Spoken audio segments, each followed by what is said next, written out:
या संस्थेचे प्रणेते आणि संस्थापक श्री रवींद्र कर्वे यांची मुलाखतकार श्री मिलिंद भागवत घेणार आहेत. दोघांना मी स्टेजवर येण्याची विनंती करतो.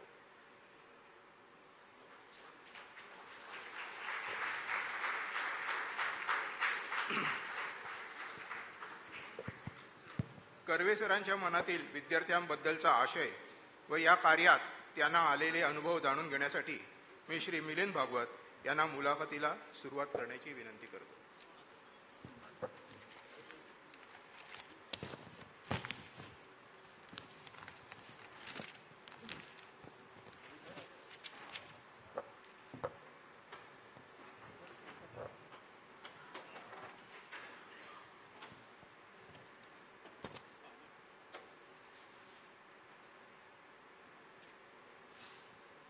मंडळी नमस्कार. सेवा सहयोगच्या माध्यमातून विद्यार्थी विकास योजनेच्या माध्यमातून गेल्या 15-18 वर्षांपासून जे काही काम चालतं ते गेल्या काही काळापासून आपण आपल्या समोर पाहतो आहोत. खरं तर पार्ल्यातल्या या सभागृहात विविध क्षेत्रातले अनेक मान्यवर समोर बसलेले आहेत आणि पुन्हा एकदा मी सगळ्यांचं स्वागत करतो. आणि सुरुवातीला एक गोष्ट सांगतो. माझा पत्रकार म्हणून उल्लेख केला.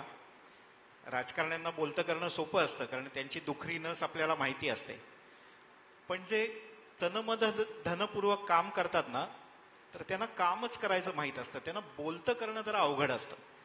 त्यामुळे मी प्रयत्न करणार आहे माझ्याकडनं की रवीजींच्याकडनं ते स्वतः आणि त्यांची सगळी टीम कशी काम करते, का त्यांनी हे काम सुरू केलं, काय अडचणी आहेत आणि आपण काय करू शकतो हे आपण त्यांच्याकडनं जाणून घेण्याचा प्रयत्न करूयात.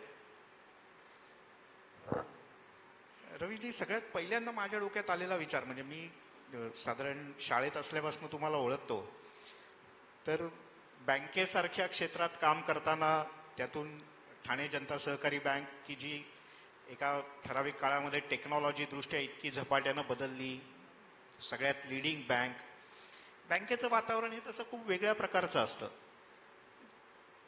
अशातनं तुम्हाला असं अचानक काय वाटलं निवृत्त झाल्यानंतर की आपण काहीतरी वेगळं केलं पाहिजे, किंवा विद्यार्थी सहाय्याची ही सुरुवात नेमकी कशी झाली? म्हणजे तुमचा पहिला विद्यार्थी कोण, तो तुम्हाला कसा भेटला, हे सगळ्यात आधी मला जाणून घ्यायचं. नमस्कार. तसा TJSB बँकेत 28 वर्ष होतो आणि शेवटची 9 वर्ष CEO म्हणून होतो. आणि अशा कुठल्याही अधिकार पदावर असताना सामाजिक कामासाठी वेळ द्यायला या मर्यादा येतात. आणि त्यामुळे माझ्या डोक्यात कुठेतरी असं होतं की ह्याचं कुठेतरी आपण कॉम्पेन्सेट केलं पाहिजे की जर सर्व्हिस पिरियडमध्ये आपल्याला हे जमलं नाही तर सर्व्हिस नंतर, ज्याला आपण सेकंड इनिंग म्हणतो, मग सेकंड इनिंग आपण समाजासाठी देऊ शकतो का. आणि त्याच्यामुळे शेवटच्या सर्व्हिसला 1-2-3 वर्ष बाकी असतानाच मी सेकंड इनिंगचं प्लॅनिंग सुरू केलं की आपल्याला काय करता येईल. आणि 2 विषय फोकस म्हणून माझ्यासमोर होते. एक होता आरोग्य आणि दुसरा होता शिक्षण. आरोग्यासाठी मी नाना पालकर स्मृती समितीला जोडून घेतलं. 5 वर्ष मी तिथे कार्याध्यक्ष म्हणून होतो. आणि त्याच दरम्यान हे विद्यार्थी विकासचंही कामाला आम्ही सुरुवात केली. त्याची खरं म्हणजे सुरुवात अशी झाली की आम्ही 2006 ते 2009 या 3 वर्षामध्ये रायगड जिल्ह्यात माणगाव परिसरामध्ये 3 शाळा बांधल्या. आणि त्या निमित्ताने जवळजवळ 30-40 वेळेला आम्ही त्या परिसरात फिरलो, आमची सगळी जी टीम आहे ठाण्याची. आणि तेव्हा आमच्या असं लक्षात आलं की 4-5 विद्यार्थी त्यावेळेला 14-15 वर्षापूर्वी असे होते की ज्यांना साधारण 85% रेंजमध्ये मार्क होते. आणि मग नेहमी प्रश्न पडतो पुढे काय. आणि सगळ्यात सोपं उत्तर असतं की बाहेर प्रोफेशनल एज्युकेशन घेणं शक्य नाही, डिप्लोमा डिग्री. मग जवळच्या कुठल्या तरी आर्ट्स कॉमर्स सायन्सला जायचं की ज्याला काही भवितव्य नाही. मग आमच्या सगळ्यांच्या मनात असा विचार आला की मग ह्या विद्यार्थ्यांना प्रोफेशनल एज्युकेशनची संधी का नाही. जर शहरातला विद्यार्थी डिप्लोमा डिग्रीला जाऊ शकतो तर यांना का नाही? आणि खरं म्हणजे त्याच्यातून या योजनेचा जन्म झाला. आणि ते पहिले जे 4 विद्यार्थी होते त्यांना आम्ही सुरुवातीला काही देणगीदारांना जोडून दिलं आणि त्यांनीच डायरेक्ट पैसे त्या कॉलेजेसना देऊन ती सुरुवात झाली. त्यातले सर्वचे सर्व जण आता गव्हर्नमेंट प्रायव्हेटमध्ये अतिशय चांगल्या प्रकारे सर्व्हिसला आहेत. ते आता पैसेही परत द्यायला लागले पुढच्या विद्यार्थ्यांसाठी. त्यामुळे त्याचा खरा जो जन्म आहे तो त्याच्यातून झाला की जो अंडर प्रिव्हिलेज आहे, गरीब आहे, त्यालाही अशा प्रकारच्या चांगल्या शिक्षणाची संधी ही उपलब्ध झाली पाहिजे. बरं, क्या बात आहे. असं आपण दृष्टी असली आणि आपण शोधायला गेलो की एकातनं दुसरं आणि दुसऱ्यातनं तिसरं आपल्याला सापडत जातं. विषय होता 1-2 शाळांना मदत करण्याचा आणि मग या सगळ्या सिस्टीमचा जो केंद्रबिंदू आहे विद्यार्थी, त्या विद्यार्थ्यांच्याकडे या सगळ्यांचं लक्ष गेलं. पण प्रश्न साधारणपणे असा होतो, म्हणजे आता मगाशीची एक डॉक्युमेंटरी आम्ही सगळ्यांनी पाहिली तर त्याच्यात तुम्ही असं म्हटलं की अर्ज कोणाकडनं तुम्ही मागवत नाही आणि विद्यार्थ्यांचं सिलेक्शन आणि सिंक्रोनायझेशन मग प्रत्यक्ष घरी जाऊन भेटणं अशा सगळ्या गोष्टी केल्या जातात. तर मग हे विद्यार्थी शोधून कसे काढता तुम्ही? कारण म्हणजे मला 2 याने हा प्रश्न विचारायचा आहे. एक तर अर्ज करायचा म्हटला की काही वेळेला तुम्ही म्हणालात तसं खरंच ढिगाने अर्ज येतात आणि मग त्याच्यातल्या कशाला शोधायचं. एखाद्या वेळेला कोणाचं तरी अर्जावर रेकमेंडेशनचं पत्रही जोडलं जाऊ शकतं. तर विद्यार्थी तुम्ही कसे शोधून काढता आणि त्याच्याकरता तुम्ही टीम कशी उभी केली? याच्यामध्ये आम्ही सुरुवातीला एक निश्चित केलं की जे अतिशय हुशार विद्यार्थी आहेत हेच आम्ही सिलेक्ट करायचं नक्की केलं. आणि त्याच्यामुळे त्याला क्रायटेरिया सुरुवातीला आम्ही असा लावला की त्याला 10वीला कमीत कमी 90% अधिक मार्क पाहिजेत. 12वीला त्यावेळेला आम्ही म्हणायचो की 80% अधिक पाहिजे. आता स्पर्धा परीक्षांमध्ये विद्यार्थी अधिक वाढले लक्ष देतात. त्याच्यामुळे आता 12वीला तरी सुद्धा 70% आहे. आणि सगळ्या ज्या स्पर्धा परीक्षा आहे, सीईटी आहे, नाटा आहे, जेई आहे, याच्यामध्ये चांगल्या कॉलेजला प्रवेश, त्या तेवढे मार्क त्याला प्रवेश परीक्षेमध्ये मिळाले पाहिजेत. मग सुरुवातीला प्रश्न आला की हे विद्यार्थी अर्ज नाही घ्यायचे, मग मिळवायचे कसे? मग आम्ही काही शिक्षक प्राध्यापक असे निवडले आणि त्यानं सांगितलं की ह्या कॅटेगरीतलेच विद्यार्थी तुम्ही आम्हाला द्या, नुसतं पोस्टासारखा शिक्का मारून पाठवायचं नाही. आणि शिक्षकांचा फायदा असा असतो की त्यांना त्या विद्यार्थ्याचा इतिहास, भूगोल, नागरिकशास्त्र सगळं माहिती असतं. त्याच्यामुळे असे चांगले विद्यार्थी यायला सुरुवात झाली आणि मग ही संख्या आम्ही वाढवत नेली. म्हणजे विद्यार्थी देणारे जे शिक्षक आहेत, पालक कार्यकर्ते आहेत, ज्याला आम्ही मेंटॉर म्हणतो, असे मेंटॉर हळूहळू वाढवायला सुरुवात केली. आणि मग त्या मेंटॉरच्या माध्यमातून हे विद्यार्थी आम्हाला मिळत गेले. आणि मग नंतरच्या स्टेजला जसा आता उल्लेख झाला की 2017 पासून मग लोकसत्तेमध्ये ती माहिती आली आणि मग सगळ्या महाराष्ट्रामध्ये ते हे झालं. आता तो प्रश्न येत नाही, कारण आता जवळजवळ ह्या वर्षीचे विद्यार्थी घेतले तर 2000 विद्यार्थी आपले आहेत, त्यांचे पालक. त्याच्यामुळे अनेक माध्यमातून आता विद्यार्थी मिळतात. पण आजही तो जो पहिल्यांदा डिसाईड केलेला क्रायटेरियामध्ये काही फरक नाही. तो कुठल्याही माध्यमातून विद्यार्थी आला तरी त्याची होम व्हिजिट झाल्याशिवाय आपण पुढे जात नाही. आणि होम व्हिजिट महत्वाची अशासाठी असते की होम व्हिजिट मध्ये आपण केवळ त्याची आर्थिक परिस्थिती पाहत नाही, तर त्याच्या पालकांचा त्या विद्यार्थ्याच्या शिक्षणासाठी मेहनत करण्याची किती ताकद आहे. कारण नुसत्या जर ती तयारी नसेल तर विद्यार्थी फ्लूक मध्ये एखादा मार्क मिळवू शकेल पण सातत्य राखू शकणार नाही. त्याच्यामुळे पालकांची ती तयारी आहे का नाही, मानसिकता आहे का नाही, हेही आपण त्या होम व्हिजिट मध्ये बघतो. आणि त्याच्यामुळे मग त्यातलं जे आतापर्यंत 2000 मध्ये केवळ 2 किंवा 3 केसेस असे झाले की आम्हाला त्यांची मदत थांबवायला लागली, एटीकेटी मिळाली किंवा अन्य काही. नाहीतर सर्वच्या सर्व विद्यार्थी हे सातत्याने परफॉर्मन्स देतात. त्याचं जे मुख्य हे आहे ते त्या होम व्हिजिट मध्ये आहे. आणि हे मेंटॉर हे फक्त होम व्हिजिट करून थांबत नाही, तर त्या विद्यार्थ्यांशी पुढची 4 वर्ष हे त्यांच्या संपर्कात राहतात, त्यांचा परफॉर्मन्स कसा आहे, त्यांना काय मदतीची म्हणजे मी आवश्यकता आहे. मी तुम्हाला तेच विचारणार होतो, केवळ सिलेक्शन करताना घरी भेट दिली जाते असं नाही, नंतर सुद्धा सातत्यानं काय चाललंय, कुठपर्यंत आलंय, पुढचं काय आहे हे विचारायला सुद्धा पुन्हा पुन्हा भेट दिली जाते. हो, ते केलं नाही ना तर हे विद्यार्थी शिकतील, त्यांना नोकऱ्या लागतील, पण ते देते होणार नाही. आमची अशी अपेक्षा आहे की त्यांनी शिकावं आणि परत अशा मुलांसाठी देते व्हावं. ते संपर्कातूनच ते होऊ शकतं आणि त्यातलं यश त्याच्यातच आहे. पण रवीजी, तुम्हाला असं नाही वाटत म्हणजे, मगाशी शेवटून एक तिसऱ्या चौथ्या प्लेटमध्ये मोठे देणगीदार इन्स्टिट्यूशन्स किंवा आता CSR मधनं मदत करणारे अशा काही जणांची तुम्ही नावं सांगितली. साधारणपणे आज आपल्या आजूबाजूची परिस्थिती अशी आहे की मी जर का कोणालाही मदत केली तर माझा एक विचार असा असतो की त्यानं माझा उल्लेख करावा, त्याला माहीत असावं मी मदत केलेली आहे, माझं कुठेतरी नाव यावं, तर किंवा तो माझ्या उपकृत आहे हे त्यालाही कळावं, मलाही त्याची जाणीव असावी. तर हे सगळं तुम्ही आवर्जून टाळलंय. आणि मी गेल्या काही काळात जे तुम्हाला भेटलो, आपल्या सगळ्यांच्या भेटी गप्पा झाल्या, त्याच्यात मला असं कळलं की कुठल्याही देणगीदाराने असा आग्रह सुद्धा धरला नाही की माझं नाव असलं पाहिजे, उल्लेख करावा. तर हे कसं काय, हे कसं साध्य केलं?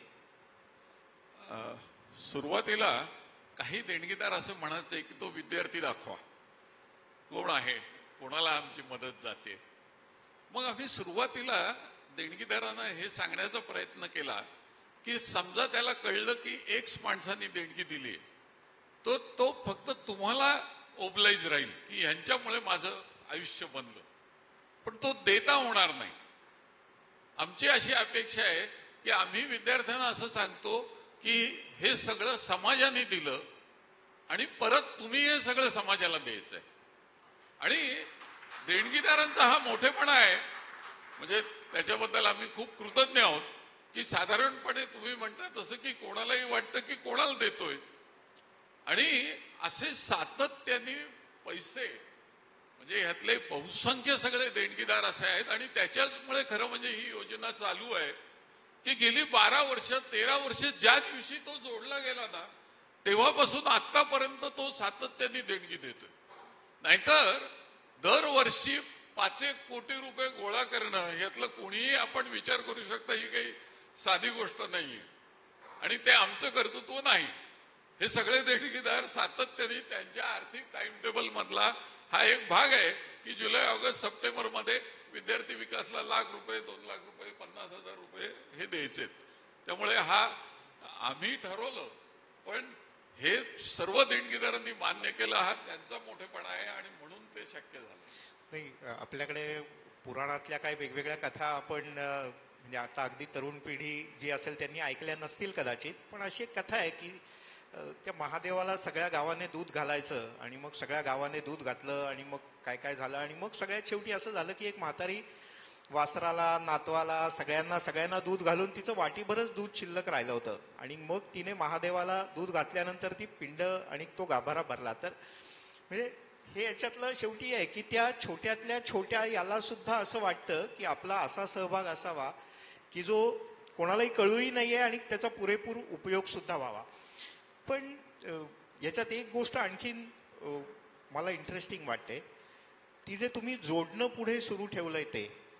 काही वेळेला असं असतं की आपण शिकलो, मोठे झालो की आपण आपल्या जगात वावरतो, व्याप वाढलेले असतात.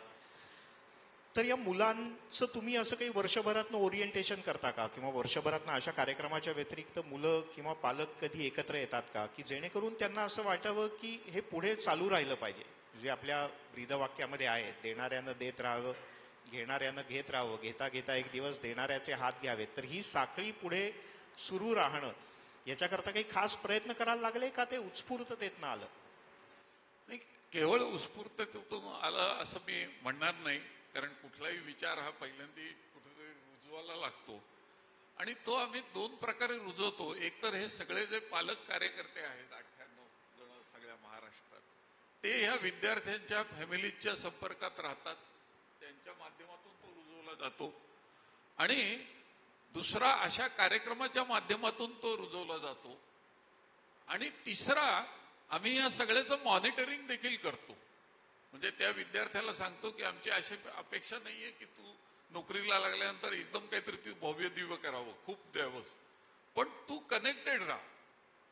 थोडे दिलेस तरी चालतील, पण तू देत राहा. कारण माझा स्वतःचा असा विश्वास आहे की त्या हाताला देण्याची सवय असायला लागते. किती द्यायचं हे परिस्थिती ठरवते. त्यामुळे ती सवय लावण्याचा आम्ही प्रयत्न केला आणि विद्यार्थ्यांनी ती लावून घेतली. हा त्यांचा मोठेपणा आहे. आणि अतिशय म्हणजे मला काही उदाहरणं माहिती आहेत की आमची एक विद्यार्थिनी, तिचं नाव मी सांगतो 1-2 मिनिटात, ती नम्रता लावण म्हणून, ही बीकॉमला असताना तिचे वडील वारले. बीकॉमच्या दुसऱ्या वर्षाला असताना, आणि आर्थिक प्रश्न उभा राहिला. आम्ही तिला मदत केली, ती बीकॉम झाली. योगायोगाने उत्तम मार्क मिळाले, त्याच्यामुळे TJSB मध्ये कॅम्पस सिलेक्शनला तिचं प्लेसमेंट तिला मिळाली. आणि नंतर 2 भावंडं होती, त्या 2 भावंडांचं तिने शिक्षण केलं. एक बहीण होती, एक भाऊ होता. आणि 3 वर्षापूर्वी ती सातत्याने फोन करत होती की मला तुम्हाला भेटायचं आहे. आणि मग शेवटी एक दिवस घरी आली भेटायला, आणि ती येताना 23,000 रुपयाचं चेक बरोबर घेऊन आली. आणि ती म्हणाली की लहान बहिणीचं आता लग्न करायचं आहे आणि भाऊ आता शेवटच्या वर्षाला आहे, तो आता शिकून त्याच्या पायावर तो उभा राहील. तर मी तिला म्हटलं की लहान बहिणीचं लग्न करायचंय तर तू आता एवढ्या घाईने का देतेस? लग्न होऊन दे, परत तुला गरज पडली तर अडचण उत्पन्न होईल. ती म्हणाली सर फक्त नाही म्हणू नका, मी 10-10, 20-20 रुपये करून हे सगळे गेल्या 4-5 वर्षात पैसे जमवलेले आहेत, त्यामुळे हे तुम्हाला घ्यायलाच लागतील. ते शेवटी आम्ही घेतले, कारण त्याच्याशिवाय दुसरा इलाज नव्हता. आणि त्या मुलीने धाकट्या बहिणीचं लग्न आधी करून दिलं, कारण ती म्हणाली की माझं लग्न झाल्यानंतर सासरचे धाकट्या बहिणीच्या लग्नासाठी सपोर्ट करतील का नाही माहित नाही, त्यामुळे तिचं लग्न करून दिलं की माझी जबाबदारी संपली, भाऊ त्याचा तो पायावर उभा राहील. त्यामुळे आपल्याला अनेक वेळेला वाटतं की हे कुठलं तरी पूर्वीच्या पिढ्यातून चालायचं, तसं नाही. आत्ताच्या पिढीत सुद्धा इतकी जबाबदारी असणारे विद्यार्थी हे आहेत.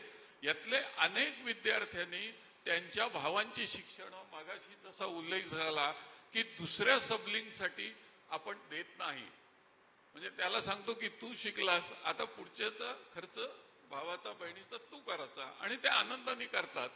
त्यामुळे आपण एकाच विद्यार्थ्याला फक्त क्रॉस झालं म्हणजे हा शेवटच्या वर्षाला आहे आणि तेवढ्यात धाकटा भाऊ जर इंजिनिअरिंग किंवा कुठल्या शिक्षणासाठी येत असेल तर ते 1 वर्षाची मदत आपण करतो, पण पुढला नोकरी लागल्यानंतरचं सगळं शिक्षण त्याने करायचं असतं.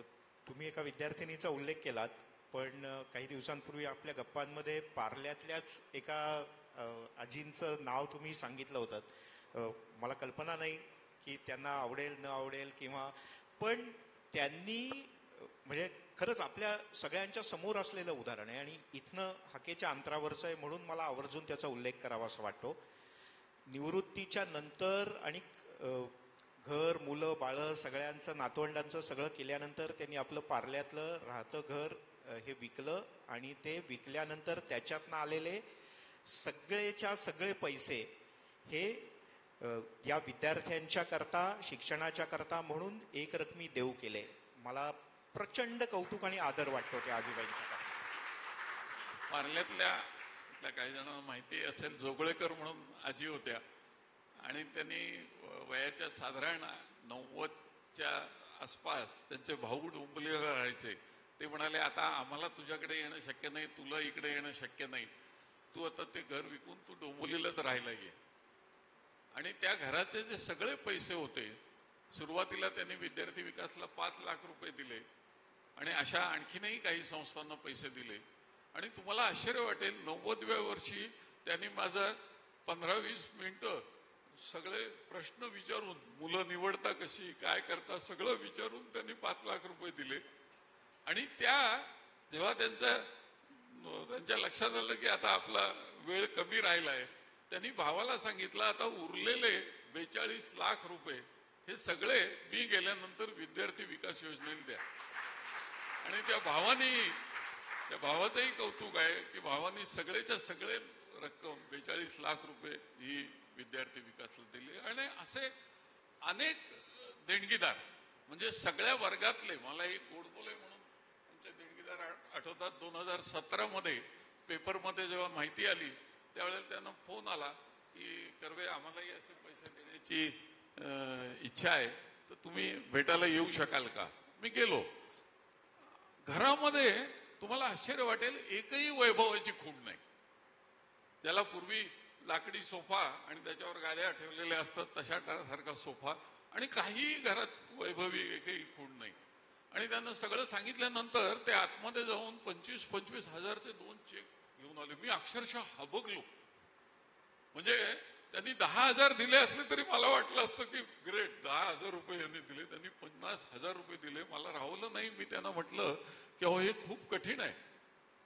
त्यांनी जे वाक्य सांगितलं आजही माझ्या हृदयावर कोरलेलं आहे.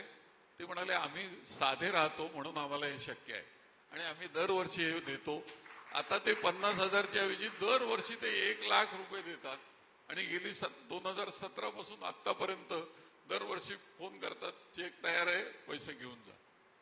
त्यामुळे किंवा आत्ताच एक आमचे सुरेंद्र पाटील म्हणून आता एक 3-4 महिन्यापूर्वीची गोष्ट, त्यांनी 1.25 लाख रुपये ऑनलाईन ट्रान्सफर केले आपल्या सेवा सहयोगच्या अकाउंटला. आणि मी म्हटलं की नंतर भेट होत नाही म्हणून पैसे दिले तर लगेचच जाऊन भेटून येऊ, ठाण्यामध्येच होते. तर मी त्यांना फोन केला. आमचं 12 वाजता भेटायचं ठरलं. त्यांचा सकाळी फोन आला 12च्या ऐवजी 2ला चालेल का. म्हटलं चालेल. 2 वाजता गेलो. तेव्हा 2 वाजता कशामुळे तर त्यांच्या मुलाला 85% मार्क मिळून पुण्याच्या एका कॉलेजमध्ये ऍडमिशन घेतली आणि त्याला मोबाईल घेण्यासाठी ते बरोबर घेऊन आले ते. आणि त्या मुलाला त्यांनी सांगितलं की साधारण 20,000च्या रेंज मधला तू मोबाईल घे.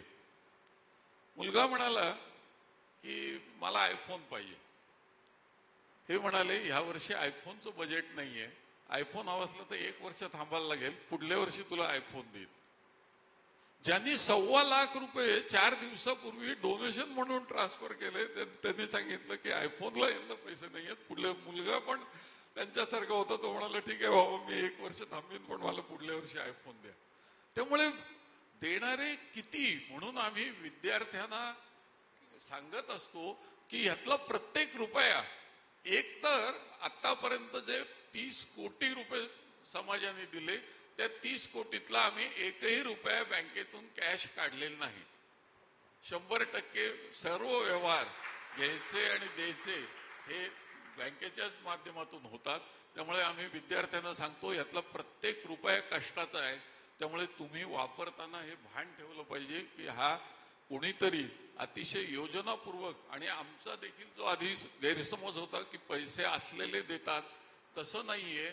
अतिशय योजनापूर्वक ठरवून देणाऱ्यांची प्रचंड मोठी संख्या ही समाजामध्ये आहे. आणि म्हणूनच ही किंवा अशासारखी जी अनेक समाजामध्ये कामं चालतात ती चालतात. वेगळ्या शब्दात सांगायचं तर मला आता रवीजींचं ऐकता ऐकता अचानक सुचलं की तो गोवर्धन उचलणारा कदाचित करंगळी लावणारा एकच असतो, पण काठ्या ज्या असतात त्या तुमच्या सगळ्यांच्या असतात. त्या तुमच्या सगळ्यांच्या काठ्या लागल्यानंतर तो गोवर्धन उचलणं शक्य होतं. तुमच्यातल्या 4 काठ्या कमी झाल्या तर कदाचित 3 विद्यार्थ्यांचं पुढचं शैक्षणिक भवितव्य त्यांना अधिक मेहनत करावी लागेल, अधिक खडतर आयुष्य काढावं लागेल. त्यामुळे तुमची सगळ्यांची काठी हा शिक्षणाचा गोवर्धन, पुढे यशस्वी आयुष्याचा गोवर्धन उचलण्यासाठी ही अत्यंत महत्त्वाची आहे. पण रवीजी, मला आणखीन 1-2 उदाहरणं तुमच्याकडनं ऐकायला आवडतील.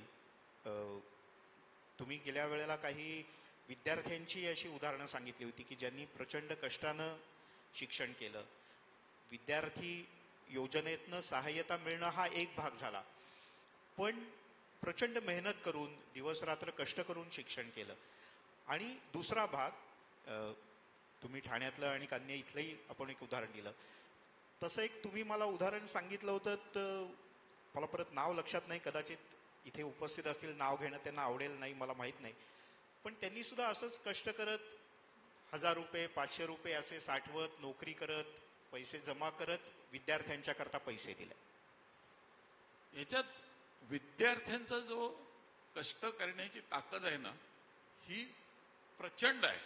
विशेषतः तालुका लेवलची किंवा त्याच्या खालचे जे विद्यार्थी आहेत, आपण इथे बसलेले, मी यांनी म्हणत नाही पण कल्पना देखील करू शकणार नाही. म्हणजे ह्याच वर्षी एक भारती भोसले म्हणून बीडची विद्यार्थिनी, बीड जिल्ह्यातली, आणि हिला 11वी 12वी मध्ये एकही क्लास लावता आला नाही. मेडिकलला जायचं असं तिच्या पक्क ठरलेलं होतं. 12वी मध्ये तिने फक्त ह्याच्या 3 विषयांसाठी क्लास लावले. त्यातल्या एका शिक्षकांनी फी माफ केली परिस्थिती बघून, आणि 2 विषयांचे तिला 28,000 रुपये त्याला द्यायला लागले. आई वडील दुसऱ्या शहरामध्ये इंदापूरमध्ये नोकरीच्या निमित्ताने राहतात, ते तिथेच असतात, ही मामाकडे राहते. आणि त्या 3 विषयांचा फक्त हे लावून तिने नीट मध्ये 635 मार्क मिळवलं, आणि ती आता एम्स नागपूरला तिला MBBS ला ऍडमिशन मिळाली. म्हणजे आपण कल्पना करू शकत नाही. किंवा दुसरं आमची विद्यार्थिनी प्रणाली नाफडे म्हणून, मलकापूरची विद्यार्थिनी, 11वी 12वी तिला पुस्तकच घेता आली नाहीत कुठली, फक्त मोबाईल आणि नेटवरून तिने अभ्यास केला. आणि घरात नेट येत नाही म्हणून पहाटे 4 वाजता बाहेर अंगणामध्ये जाऊन बसायची अभ्यासाला, आणि तिने फक्त मोबाईलवर अभ्यास करून 97.57% CET मार्क मिळवले, आणि DY पाटीलला आता तिला ऍडमिशन मिळाली. त्यामुळे म्हणजे खरी आमची ताकद जी आहे ही हे विद्यार्थीच आहेत. म्हणजे आम्हाला नेहमी असं वाटतं की हे विद्यार्थी जर इतक्या विपरीत परिस्थितीमध्ये हे करतायत, अभ्यास करतायत, तर आम्हाला धावायलाच पाहिजे, आम्हाला पैसे उभे करायलाच पाहिजेत, आम्हाला पोचायलाच पाहिजे लोकांपर्यंत. त्यामुळे विलक्षण म्हणजे कल्पनेच्या पलीकडलं ज्याला आपलं म्हणता येईल, किंवा वैभव कीर्तने मगाशी एकाने, हा ऊसतोडणी कामगाराचा मुलगा, अहमदनगरमध्ये आमचा संजय विप्रदास म्हणून कार्य करतात. 3 वर्षापूर्वी जेव्हा प्रचंड थंडी पडली ती, त्यावेळेला मी संजय विप्रदासला फोन केला की हा असा असा विद्यार्थी आहे, त्याच्याकडे तू जाऊन ये. आणि 4-1 दिवस झाले तो जाऊ शकला नाही. मी त्याला परत फोन केला. तो म्हणाला, सर थंडी इतकी प्रचंड आहे की मोटरसायकलने जाणं अवघड आहे आणि गाडी जाण्यासारखा रस्ता नाही. शेवटी तो म्हणाला, रविवारी मी सकाळी जरा 10 वाजता उन्ह झाली की मी जातो. तो 10 वाजता गेला. साधारण जाऊन येऊन 120 किलोमीटर त्यांनी प्रवास केला. नंतर 3 दिवस आजारी पडला. पण त्याच्यात आम्हाला कीर्तनेसारखा एक MBBS चा विद्यार्थी मिळाला. वडील ऊसतोडणी कामगार आहेत, आणि आता तो ह्याला चिपळूणला च्या कॉलेजमध्ये MBBS करतोय. पहिल्या वर्षी 60% मध्ये मार्क मिळवलं. त्यामुळे असे जे विद्यार्थी इतक्या विपरीत परिस्थितीमध्ये, किंवा आता या पश्चिम उपनगरामधला सगळा जो वेस्टर्न एक्सप्रेस हायवे आहे, त्याच्या समोर बाजूच्या ज्या सगळ्या झोपडपट्ट्या आहेत, त्या सगळ्या झोपडपट्ट्यांमध्ये म्हणजे तुम्ही आतमध्ये गेलात एकदा रस्ता सोडून की किती वेळेला वळायला लागेल, म्हणजे किमान 6-7 वेळेला वळल्याशिवाय तर घर येतच नाही. आमचे एक कर्णीकर म्हणून मेंटॉर आहेत, ते आमच्या बरोबर एकदा आले आणि त्यांना आश्चर्य वाटलं की एवढ्या झोपडपट्टीमध्ये एवढ्या परफॉर्म देणारी मुलं, म्हणजे तुम्ही इमॅजिन करू शकणार नाही. यू नेम इट, कुठलीही इन्स्टिट्यूट, म्हणजे ICT आहे, VJT आहे, SP कॉलेज आहे, IIT आहे, हे सगळे विद्यार्थी या झोपडपट्ट्यामधले आहेत. आणि नाखऱ्यांचं कौतुक अशासाठी आहे की ह्या झोपडपट्ट्यातले असे 150 विद्यार्थी त्यांनी शोधून काढले. तर त्या कर्णीकरांनी ह्या विद्यार्थ्यांना विचारलं की एवढा गोंधळ, एवढे आवाज, तुम्ही अभ्यास कधी करता? तुम्हाला आश्चर्य वाटेल, सगळ्यांचं एकच उत्तर होतं, रात्री 11 नंतर हे सगळं खाली बसतं आणि मग आम्ही अभ्यासाला सुरुवात करतो आणि मग 1:30-2 वाजेपर्यंत जो काही असेल तो आम्ही अभ्यास करतो. त्यामुळे अशा परिस्थितीत हे मुलं जर शिकण्याचा प्रयत्न करत असतील तर आपल्याला उभं राहायलाच पाहिजे मागे, किंवा सगळ्या समाजाला राहायला पाहिजे, आणि तो राहतोय. त्याचं मला कौतुक आहे. हे विद्यार्थी जर का एक एक मोती असतील तर या मोत्यांना एकत्र गुंफणारे हे सगळे कार्यकर्ते हे तो धागा आहेत, आणि या धाग्याचं आणि या मोत्यांचं आपण दोन्हीचं कौतुक केलं पाहिजे. हे सगळे कार्यकर्ते, मेंटॉर यांच्याकरता खरंच टाळ्या. की समाजात अनेक लोक अनेक प्रकारची असतात, पण ती आपल्या बाजूला असलेलं एखाद्या वेळेला आपल्याला कळत नाही, पण त्यांना शोधून काढणं, शोधून काढल्यानंतर त्यांच्याकरता सर्व प्रकारची धावपळ, मेहनत करणं, त्यांना उत्साह देणं, तू लढ, आम्ही तुझ्या बरोबर आहोत, आम्ही तुझ्या मागे आहोत नाही, आम्ही तुझ्या बरोबर आहोत, असं म्हणून त्याला सर्व प्रकारची शैक्षणिक मदत देण्याकरता उभं राहणं, तर खरंच या कार्यकर्त्यांचं प्रचंड कौतुक आहे. याच्यात मी 2 विद्यार्थ्यांची विशेषतः उदाहरणं देईन की जे दिव्यांग आहेत. एक आमचा गांधी म्हणून विद्यार्थी, हा डिप्लिगियाचा पेशंट, आई वडील दोघंही अनऑर्गनाइज सेक्टरमध्ये काम करणारे, आणि ह्याचं स्वप्न असं की मी MBA करीन आणि ते कुठल्या तरी IMM मधूनच करीन. आणि त्याला IMM लखनौ मधून त्यांनी MBA केलं, आणि पहिली नोकरी अर्न्स अँड यंग मध्ये मिळाली. 12 लाखाचं पॅकेज मिळालं. पहिलं 1 लाख रुपये त्यांनी पहिला पगार सगळा सेवासहयोग फाउंडेशनच्या नावाने चेक पाठवला, आणि आता परवा 4 दिवसापूर्वी ह्या वर्षीचे 50,000 रुपये त्यांनी सेवासहयोगला दिले. आता डिप्लिगियाचा विद्यार्थी इतकं करू शकतो, आणि त्यांचे आई वडील जे अनऑर्गनाइज सेक्टरमध्ये साधारण 50-60 हजार रुपये नोकरी करणारे, हे त्याला एवढा सपोर्ट करू शकतात. किंवा आता एक जोशी म्हणून डोंबिवलीचा विद्यार्थी, जन्मजात अंध विद्यार्थी, पोद्दार मधून A+ मध्ये त्यांनी B.Com केलं, आणि आता तो IMM इंदोरला MBA करतोय. आणि हा विद्यार्थी इंटरनॅशनल चेस प्लेअर आहे. आता एशियन गेम मध्ये त्याला ब्रॉन्झ पदक मिळालं. हा इंटरनॅशनल स्विमर आहे, आणि तेही दोघं आई वडील अनऑर्गनाइज सेक्टरमध्ये सर्व्हिस करतात. साधारण 50-60 रुपये जास्तीत जास्त पगार असेल. पण असे पालक हे अशा विद्यार्थ्यांच्या मागे उभे राहतात आणि त्यांना प्रोत्साहन देतात. किती अवघड गोष्ट आहे. म्हणजे मी अनेक वेळेला म्हणतो दिव्यांगांच्या बाबतीत की तुम्ही त्यांना जर ऍसेट म्हणून मानलं आणि त्यांच्यात काय क्वालिटीज आहेत हे शोधून काढलं तर तेही इंडिपेंडंट होतील आणि तुम्हीही इंडिपेंडंट व्हाल. तसे ह्या पालकांनी या विद्यार्थ्यांना सपोर्ट केला आणि आम्हीही त्यांना सपोर्ट केला. पण आज ते स्वतःच्या पायावर उभे आहेत आणि नुसते उभे नाही, ते आता दुसऱ्याच्या मदत करण्याच्या परिस्थितीमध्ये उभे आहेत. एवढं सगळं ऐकल्यानंतर मला प्रश्न हा पडला, मगाशी अरुणजींच्या बोलण्यात त्याचा उल्लेख आला होता की साधारणपणे निवृत्तीच्या जवळ आल्यानंतर आपण पुढे काय करायचं असा विचार करतो. तर पहिलं आपल्याला जे खूप बिझी शेड्यूलमध्ये काम करणारे असतात त्यांना असं वाटतं की आपण आपल्या घरच्यांना वेळ दिला पाहिजे, त्यांच्याबरोबर कुठेतरी फिरायला गेलं पाहिजे किंवा त्यांना आपण अधिकाधिक वेळ देऊ, मुलं बाळं नातवंड यांना. तर सेकंड इनिंग असा उल्लेख केला होता. तर तुमच्या दृष्टीने हे सेकंड इनिंग खरंच काय असू शकतं अशा विषयाकरता किंवा विद्यार्थी विकास योजनेच्या सारख्या संस्थेकरता ही सेकंड इनिंग काय असू शकते? म्हणजे खरंच आमच्यापैकी काही जणांना इच्छा असेल तर हे मोती एकत्र बांधणारा धागा आम्ही होऊ शकतो का आणि कसा? नक्कीच. मी नेहमी म्हणतो की विशेषतः जे प्रोफेशनल्स आहेत चांगले, ज्यांना पहिल्या आपल्याला सगळ्यांनाच माहिती आहे की आता ज्या प्रकारच्या ॲटमॉस्फिअर सर्व्हिस सेक्टरमध्ये आहे त्याच्यामध्ये तुम्ही सर्व्हिसमध्ये असताना फार काही करू शकत नाही.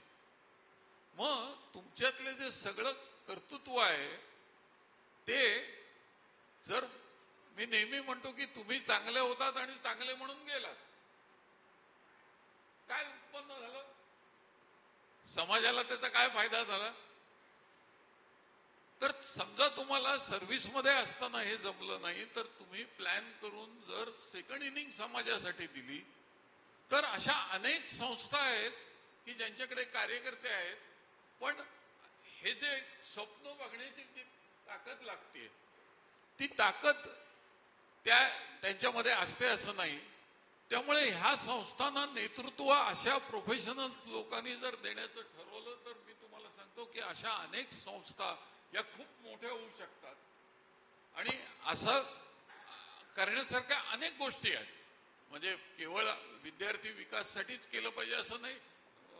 त्याचं नाखरे हे उत्तम उदाहरण आहे की रिटायर झाल्यानंतर त्यांनी एवढे विद्यार्थी हे शोधून काढले आणि असे अनेक नाखरे महाराष्ट्रामध्ये आहेत की जे हे अशा प्रकारचं काम करतायत. आणि केवळ हेच मेंटरिंगच काम केलं पाहिजे असं नाही. मगाशी ज्याचा उल्लेख झाला, ह्या सगळ्या विद्यार्थ्यांना हे खेडेगावातून येत असल्यामुळे अकॅडमिक मेंटरशिपची गरज आहे. आम्ही हे सुरूही केलं, पण ह्याच्यामध्ये करणाऱ्यांची संख्या सुद्धा भरपूर 58 जणांनी तयारी दाखवली. पण त्याच्यात एक जो त्यातला कोणतरी या सगळ्यांना गुंफणारा पाहिजे, तो गेल्या वर्षी तो वेळ देऊ शकत होता, या वर्षी सर्व्हिसच्या ह्याच्यात तो वेळ देऊ शकला नाही. त्यामुळे ते थोडं जरा त्याला डाऊन टर्न आलाय. तर अशा अनेक प्रकारे ह्याच्यात मदत करता येऊ शकते. म्हणजे केवळ तुम्ही पैसाच दिला पाहिजे असं नाही, तर तुम्ही वेळ देऊ शकता, तुम्ही मार्गदर्शन करू शकता. नक्की नक्की. कितीतरी गोष्टी अशा आहेत की ज्या म्हणजे केवळ पैशामुळे होणाऱ्या गोष्ट नाहीत किंवा पैशांपेक्षा अधिक चांगल्या प्रकारे अनेक गोष्टी करता येऊ शकतात. फक्त असा वेळ देण्याची आणि तो डेडिकेटेडली वेळ देण्याची काहीतरी योजना प्रत्येकाने जर बनवली की मी दिवसातून 3 तास देईन, आठवड्यातून 2 दिवस 3 तास देईन, पण ते मी डेडिकेटेडली देईन. मग त्यावेळेला काहीतरी आज असं झालं, उद्या तसं झालं, असे ऑप्शन्स मी बघणार नाही. असं केलं तर त्या वेळेचं नियोजन करणं शक्य होतं.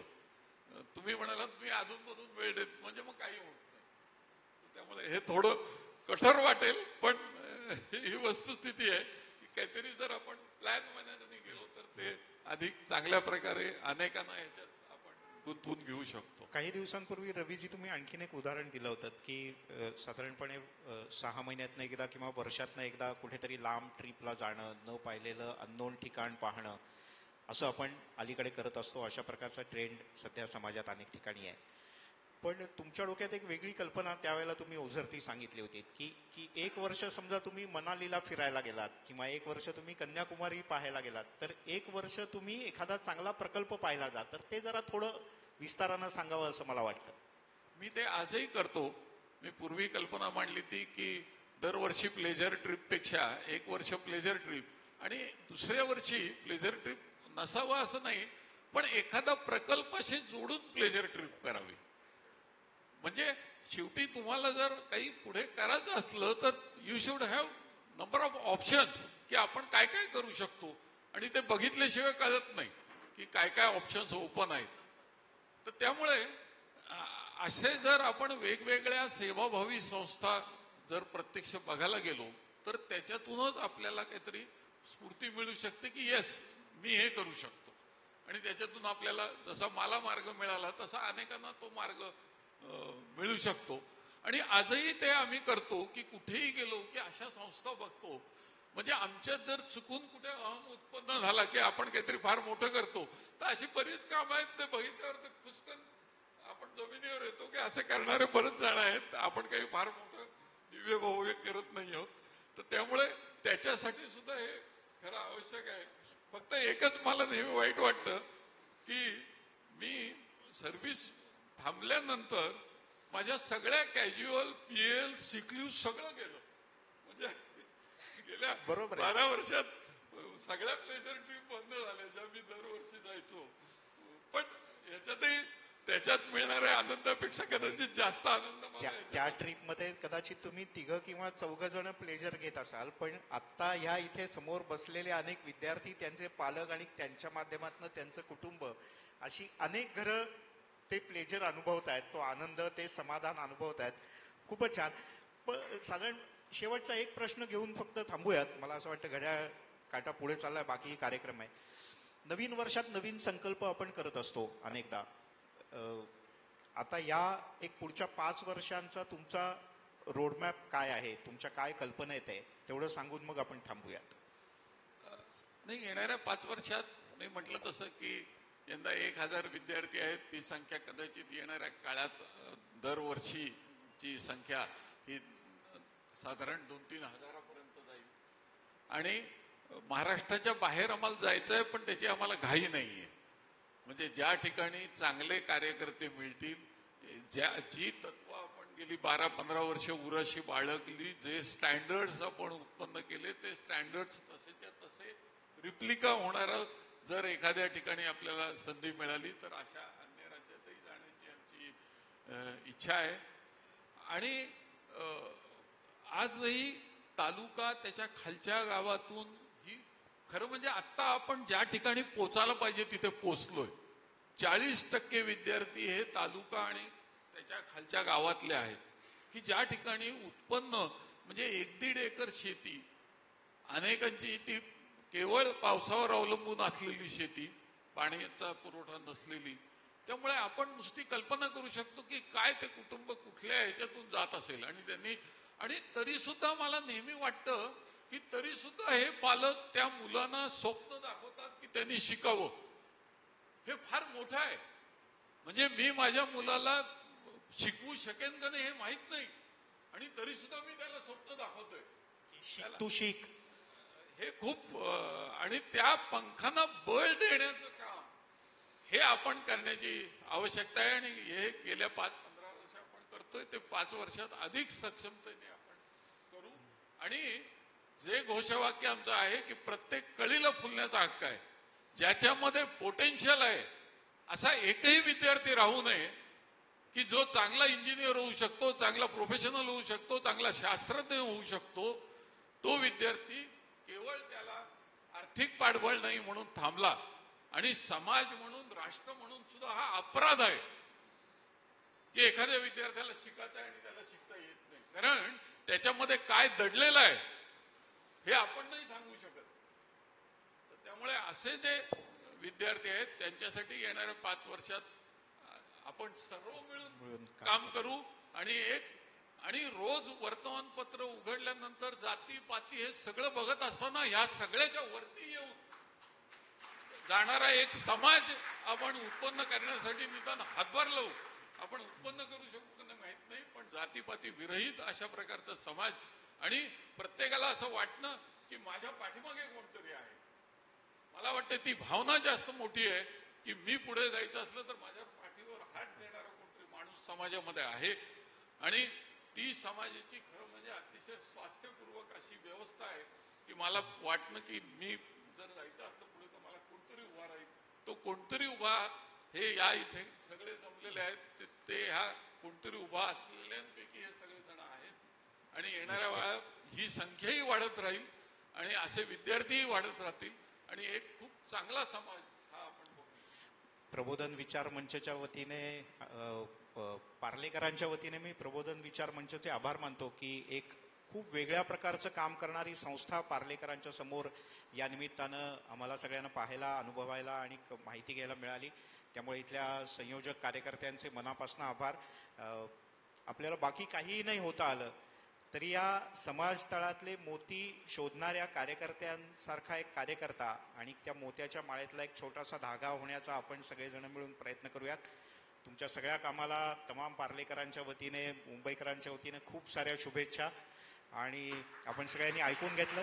खूप खूप धन्यवाद.